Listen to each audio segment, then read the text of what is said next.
check out the beautiful lawn. This home we've been doing for almost 15 years now, and it's gone through 2 owners, and it is surrounded by about 30 something palm trees, lakefront property, very exclusive, and it's beautiful. We only have a couple of limitations of things we can't do on lakefront or waterfront properties.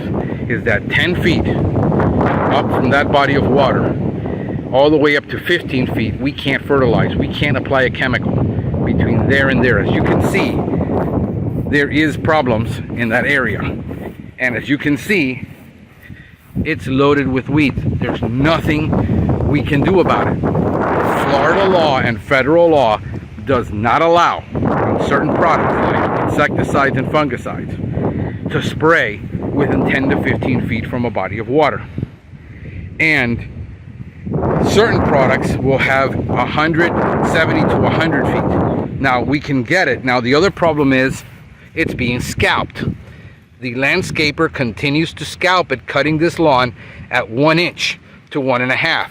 It needs to be cut at 3 inches. We've been struggling this for almost 2 decades, a decade and a half since I've been doing this lawn, convincing a landscaper to mow it higher.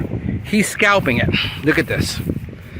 This is being scalped, and therefore it's mowed too short because he wants it to look like a golf course. He wants it to look and last because he only comes every 2 weeks. Now remember, you got to be able to do 2 things: the right plant in the right place, the right mowing frequency. Ideally, you want to mow this weekly. You want to mow it with a sharp blade. You want to mow it at 3 to 4 inches. Okay?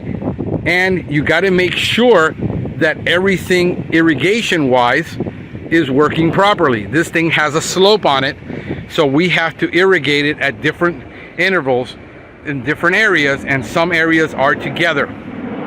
Here's the other problem that we have with this property over here. We're right over near Miami International Airport, so planes are flying over us continuously. Here we can't do a darn thing. It is completely shaded all the time.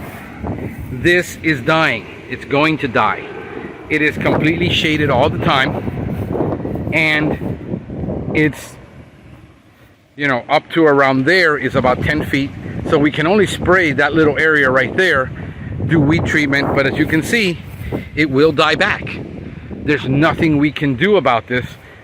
You got to choose sometimes, hey, do I want beautiful lawn, or do I want a bunch of trees to give me shade? If you want shade, you can't have a beautiful lawn, because beautiful lawns cannot take shade, full shade. They need at least half the day of sun in order for them to thrive. Here you're going to see loaded with weeds, and there's nothing we can do about it. So even if you've got a $10 million home and you got it near a body of water and you've got a lawn, you're going to have to live with that imperfection every day of your life.